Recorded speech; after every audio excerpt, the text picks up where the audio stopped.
আচ্ছা, মানব সভ্যতার ঠিক কিভাবে আজকের এই রূপ পেল?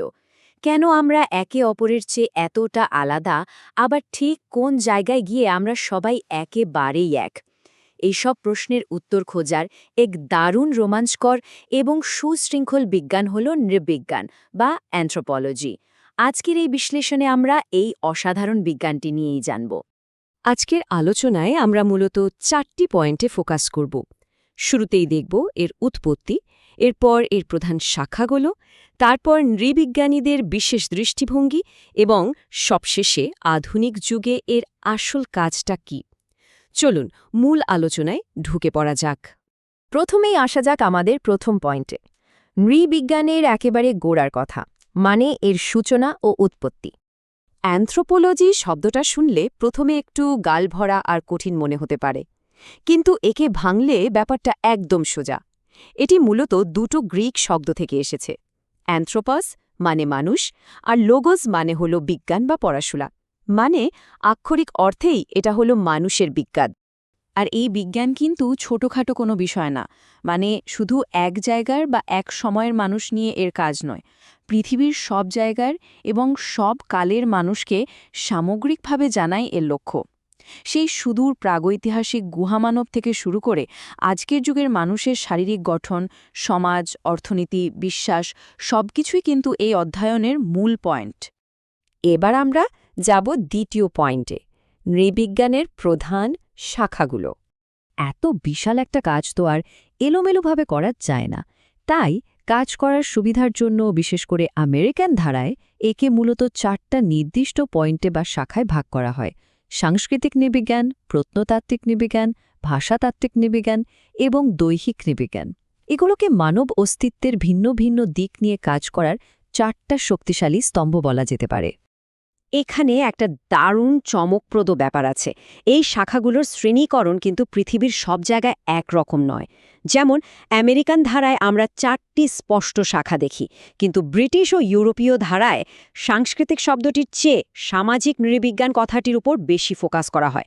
সেখানে প্রত্নতত্ত্ব আর ভাষাতত্ত্ব অনেক সময় একসাথে মিলিয়ে ফেলা হয়। ভৌগোলিক ভিত্তিতে এই বিভাজনটা সত্যিই বেশ ইন্টারেস্টিং। এখন আমরা আমাদের আলোচনার তৃতীয় পয়েন্টে চলে যাব, সমগ্রবাদী ও তুলনামূলক দৃষ্টিভঙ্গি।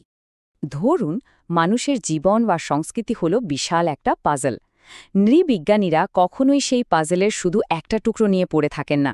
অর্থনীতি, ধর্ম, রাজনীতি বা পরিবার, এই সব কিছুই একে অপরের সাথে দারুণভাবে যুক্ত। কোনো একটা বিষয়কে আলাদা করে না দেখে সম্পূর্ণ ক্যানভাসটা একসাথে দেখার এই কৌশলকেই বলা হয় সমগ্রবাদী বা হোলিস্টিক দৃষ্টিভঙ্গি। এর সাথেই আসে তুলনামূলক দৃষ্টিভঙ্গি। এটা এমন একটা পদ্ধতি যেখানে পৃথিবীর বিভিন্ন অঞ্চলের এবং বিভিন্ন সময়ের মানুষের জৈবিক ও সাংস্কৃতিক বৈশিষ্ট্যগুলো পাশাপাশি রেখে মেলানো হয়। এই চমৎকার পদ্ধতিটির মাধ্যমে গবেষকরা বোঝার চেষ্টা করেন মানুষের ঠিক কোন বৈশিষ্ট্যগুলো একেবারে সার্বজনীন আর কোনগুলো কেবল নির্দিষ্ট কোনো গোষ্ঠী বা সময়ের জন্য সত্যি। তাহলে এই পুরো দৃষ্টিভঙ্গির মিল পয়েন্টগুলো কি দাঁড়াচ্ছে?